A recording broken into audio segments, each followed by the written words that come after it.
Full disclosure, I do not hate Kathleen Kennedy, and I do not think that she needs to die. This video is only focusing on the extremely confusing decade that Disney has owned Lucasfilm and all of the decisions made in that time. Yes, a good portion of this confusion and decision making falls on Kennedy, but I'm not there and I can't pretend to know exactly what's happening. Now, does she deserve some blame for everything that's happened? Yes, definitely. But I do not think that she deserves, or anyone really deserves for that matter, unless you commit some war crime, the hate and vitriol she's gotten in the time that George Lucas sold Lucasfilm to Disney and she took over. I just want to discuss everything that's been made public in the past 10 years from Lucasfilm. So let's start at the beginning.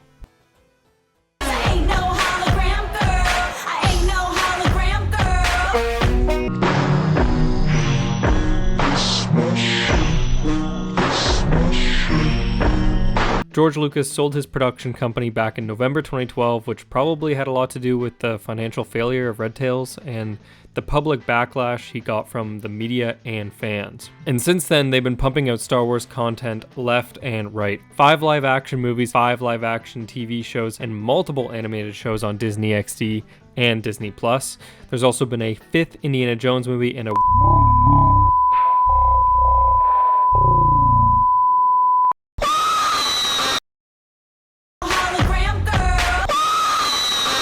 You look at the list and think that's a lot of media, but there should have been more. I'm not saying that I want more, trust me, I really don't need more Star Wars in my life, but since 2012, it feels like they've been announcing new movies and shows every few months, and only a fraction of those have been made and released to the public. So get your goggles and swim gear on, because we're diving into this messy pool of mismanagement and corporate shenanigans. In early 2013, after Disney bought Lucasfilm, it was announced they were planning on doing 6 films, episodes 7, 8, and 9, with 3 standalone adventures to come out each year between the mainline Star Wars movies, now known as the Skywalker Saga. J.J. Abrams was revealed to direct episode 7 and co-write alongside Lawrence Kasdan. In May 2014, Disney announced Gareth Edwards would direct his own standalone movie and Gary Whitta would write the script. That year, it was also announced that Josh Trank would helm his own Star Wars movie and Rian Johnson would write and direct episode 8. But just a year later, in May 2015, it was announced that Trank would leave the project and was being scrapped altogether. This came after reports of him not conducting himself well on set for his Fantastic Four movie, which from all accounts was an absolute nightmare to work on. All this being said, it was the beginning of a slippery slope for Kennedy and Lucasfilm. That same summer, it was revealed that the Lego Movie directing duo Phil Lord and Chris Miller would direct a young Han Solo movie, and Colin Trevorrow would write and direct Episode 9 after his recent success with Jurassic World. December 2015 marked the first Disney-produced Star Wars movie released to theaters, with The Force Awakens hitting the silver screen. Then in March 2016, Indiana Jones 5 was confirmed to be in pre-production, with Steven Spielberg back to direct and David Koepp to write the script, slated for July 19th, 2019 release date. This project went through production hell with different writers coming on board and then moving on, eventually leading to what we got in 2023. Later that year, it was reported that Gareth Edwards had been fired from his spin-off film Rogue One at the tail end of a production, with Tony Gilroy filming reshoots and writing additional scenes to clean up the narrative. So it's been about 4 years since Disney purchased Lucasfilm, and only 1 film has come out, and we've had 5 other Star Wars movies announced, with 2 directors already fired, and an Indiana Jones movie in development. This is already absurd, and what's even more absurd is I've barely started. I'm just scratching the surface here of what's to come, and I'm just starting to process all of this, and I'm looking at this list, and it's giving me anxiety. In January 2017, Lord and Miller began directing Solo: A Star Wars Story. On June 20th, 2017, it was reported that they had been fired from the project by Lucasfilm after over 4.5 months of filming, about 3/4 through principal photography. Lucasfilm announced that creative differences were the reason, with Entertainment Weekly reporting that Lord and Miller were going off script and trying to make the film into more of a comedy, Ron Howard came to fix it and make the picture a muddy nightmare. In that same summer, it was announced via The Hollywood Reporter that an Obi-Wan Kenobi standalone movie was in the works with Stephen Daldry to direct. Later that year, in September 2017, the firings continued, baby. They got the squad in there, and they just started going at these directors. Colin Trevorrow, you're gone from episode 9. Lucasfilm stated that Trevorrow had left the production following creative differences. Lucasfilm's favorite word. Trevorrow's place as director was supposedly on ice since June 2017 after the release of The Book of Henry, which got terrible reviews and did not perform well at the box office. The Hollywood Reporter reported that his working relationship with Kathleen Kennedy had become unmanageable after failing to deliver a satisfactory script despite writing several drafts. The next day it was announced J.J. Abrams would come back to direct with Chris Terrio to co-write the script with him. In November of that same year, with The Last Jedi about to hit theaters, it was announced that Rian Johnson would write and direct his own trilogy. In 2018, the Star Wars high that fans were on seemed to cool off drastically after the release of Episode 8. Fans had already retroactively picked apart The Force Awakens, then somehow The Last Jedi became very divisive, with most people taking issue with the decisions made in the film, mainly the portrayal of Luke Skywalker. A few months later, in March, they announced a live-action Star Wars series that was to be executive produced and written by Jon Favreau for Disney's new-to-direct consumer platform, which would become Disney+. It was a very odd time for Lucasfilm because they had scheduled Solo to come out in May of that year, about 5 months after The Last Jedi. They didn't have a full trailer ready before Episode 8, and we didn't see one until the Super Bowl. So the general public probably didn't realize there was going to be a new Han Solo movie until they went to a Denny's in May 2018 to get their Han Solo official breakfast for scoundrels. It's basically like you're at a Denny's in a galaxy far, far away, which is kind of how I feel right now. Well, yeah, we put that commercial up on Collider, and we were able to kind of really go into that whole thing. It looks like a scene that is eventually going to happen inside of the movie, because we know that the Sabbath game where Han gets the Falcon. That's already legendary, but now we get to see it on film, and that's what they're doing in this commercial, I think. By this time, it was clear that general audiences and fans were a bit tired of Star Wars, and I can't blame them. The Last Jedi caused an internet civil war, and it is still just as divisive to this day. You can't mention it online or to a Star Wars fan without getting some sort of reaction. Positive or negative. Even with all this negativity surrounding the franchise, Lucasfilm still announced another movie in development. On May 24th, 2018, just before the release of Solo, The Hollywood Reporter announced that a Boba Fett movie was in the works with James Mangold attached. Solo subsequently came and went from theaters, making about $393 million on a budget of $270 million, marking the first financial failure for Lucasfilm since Disney purchased the production company. You would think this would lead to a relatively quiet period for the company, but they just couldn't stop themselves from announcing some more bullshit that we may or may not see. A Cassian Andor live-action series was announced in November 2018. The showrunners of Game of Thrones, David Benioff and D.B. Weiss, were given a trilogy about 7 months later in May 2019, with the hype of the final season for Game of Thrones. Their first film was reported to come out in 2022, but this didn't matter because in October of that same year it was scrapped and they moved on to Netflix. It was rumored in September of that year that Marvel president Kevin Feige had a meeting with Disney to make a movie outside of his comic book universe, which led some to believe that this would be a Star Wars project, but this was never true and debunked by Kathleen Kennedy years later. For me, around this time, this was one of the lowest points as a fan of the franchise. Constant announcements, then cancellations, or no updates regarding these reported announcements, which were from reputable news outlets. The Hollywood Reporter doesn't just release reports like this without some validity to the stories. Suffice to say, I was dejected. I wasn't looking forward to The Rise of Skywalker in December, and I knew that a Star Wars series was coming to Disney+, but I didn't care. And this is saying a lot for someone like myself who saw The Force Awakens twice on opening day and almost cried when the opening crawl hit.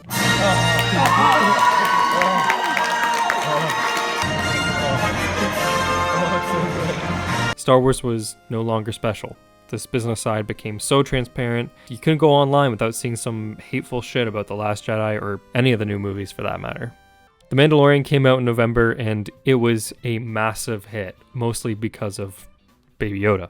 It connected with the general public, everyone was watching it, and it was the only big show on Disney Plus when it launched, giving a reason for there to be an uptick in viewers than if it was just on ABC or some other cable network that Disney owns. It felt like Star Wars had captured the audience's magic again for the first time since The Force Awakens. None of the movies really exploded like this. You couldn't go anywhere without seeing something about Baby Yoda, and for good reason. The first season is really solid. Just a small story about a bounty hunter and a kid going on little adventures. Easy to understand and have an enjoyable time watching. A spark of hope was renewed in myself, but I saw it was coming. We all did, and we couldn't stop it. J.J. Abrams' mystery box nightmare. What are stories but mystery boxes? So there's this thing with mystery boxes that I started feeling like compelled. Then there's a thing of like mystery in terms it's of the most imagination. romantic date so you think ever, of and you Jaws, love it so because that's the you kind of don't stuff hear that it. So, to me there's that, and then ultimately the mystery box. Is all of us. So there's that. So you don't need the withholding the of greatest information technology to do things that can work doing that intentionally in movies, and the mystery box in honor of my grandfather stays closed. Oh my God, like mystery boxes are everywhere Star Wars, in what I you got do. the droids, they meet the mysterious woman. Who's that? We don't know. Mystery box. Tannen's mystery Then you magic meet Luke box. Skywalker, he gets the droid. You see the holographic image. I just you learn, love. oh, it's a message. I She realize wants to, that find blank Obi-Wan page Kenobi. He's is a magic her only box. hope. But who the hell is Obi-Wan Kenobi? Mystery box. So then you go and he meets Ben Kenobi. Ben Kenobi's uncle is Obi-Wan Kenobi. Holy shit, So it keeps it. Have you guys not seen that? It's huge.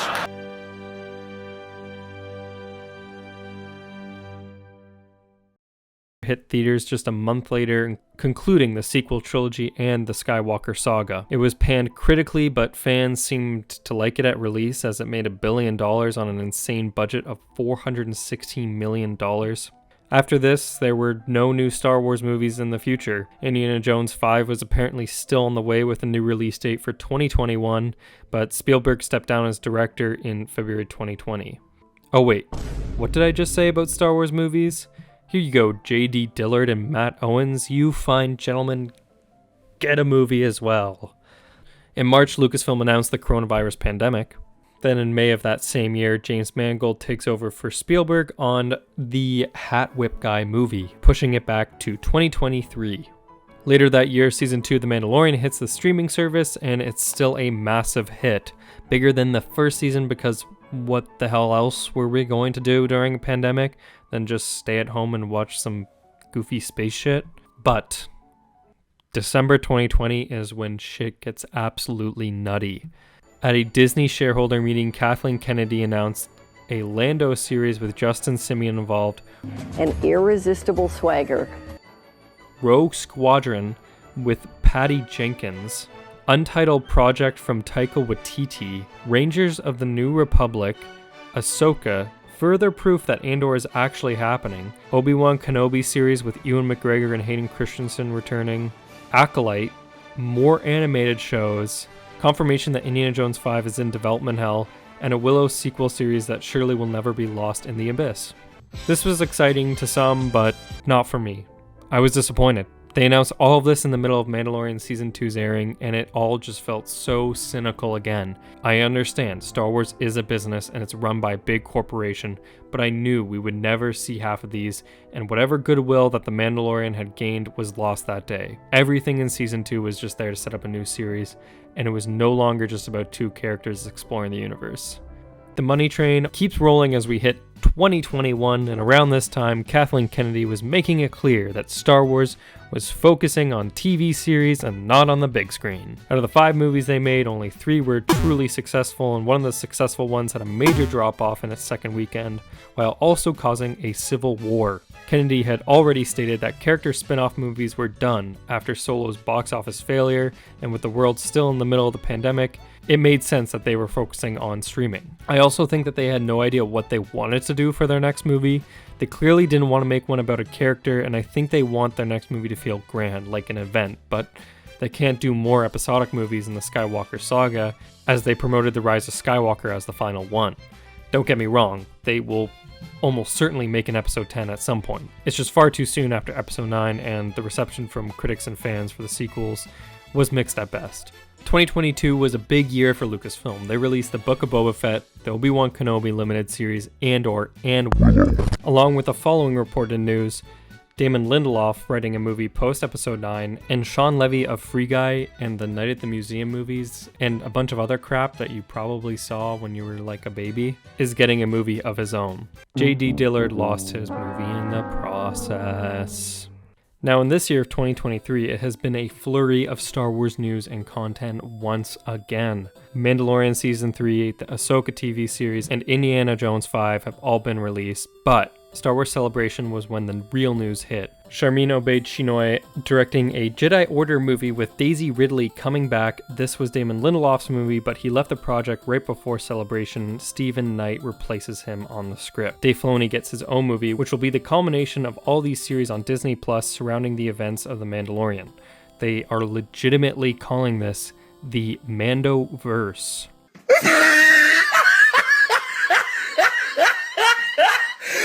Look at the top of his head. Look at his lips. And James Mangold was now doing a Force Origins movie that is supposed to feel like a biblical epic. His Boba Fett movie got cancelled after Solo's poor financial performance. Then a few months later, Justin Simien was fired from the Lando series. It was now turned into a movie with Donald Glover and his brother Steven replacing him. After all this, where does Star Wars stand? We know for sure that Acolyte, Skeleton Crew, and Andor Season 2 are happening, but the rest? Patty Jenkins' Rogue Squadron is almost certainly cancelled. Same with Rangers of the New Republic and Rian Johnson's trilogy. What about Taika Waititi's movie? Will it still last after his apparently very transphobic movie? And will James Mangold still have a movie after the box office bomb that was Indiana Jones and the Dial of Destiny? My point is that for 10 years, Lucasfilm has been constantly announcing new Star Wars projects, and most of them get cancelled or just never addressed again. Meanwhile, there's been constant turnover on projects with directors or writers getting canned in the midst of production. Here's the big question. Is Kathleen Kennedy whack with poo brain? No. She's one of the most successful Hollywood producers of all time, and she's partially responsible for some of my favorite movies of all time. And I'm sure many others' favorites as well. She's well connected, has worked with some incredible talent, but one has to question what she is doing here. Regardless if most of these projects aren't officially announced by the company, they're still being leaked to legit publications like The Hollywood Reporter and Variety. They're almost certainly losing money on streaming. They've owned the rights to Indiana Jones for almost 11 years now, and they've completely neglected it, but they still funnel a reported $300 million into this movie. Let's say they gave Solo and this Indiana Jones movie the same budget as Dune Part 2. These would have been successful, or at the very least, not massive bombs that changed the trajectory of your company. I love Star Wars. I'll shamefully admit that, and I always have an affection for the first 6 films, plus some of the series. So nothing has been ruined for me, and if one of these series or movies isn't good or just doesn't meet my expectations, it's whatever. This is a business. They need to keep the public interested and have content for people to watch to stay relevant, but how is anyone supposed to take the company seriously when you're losing money to streaming and box office and giving projects to any director or writer that's hot at the moment just to let it fall to the wayside when the public loses interest in them? Some of these ideas and projects sound super cool, and if they were announced 10 years ago, I would have been excited, but it's like The Boy Who Cried Wolf at this point. You can't keep tricking us. I hear about James Mangold's movie and it seems cool, but I don't care and I doubt we'll ever see it. My suggestion, pick a direction and stick to it. No more false promises and leaked reports about who's writing a new thing. Make a Watto movie and move on.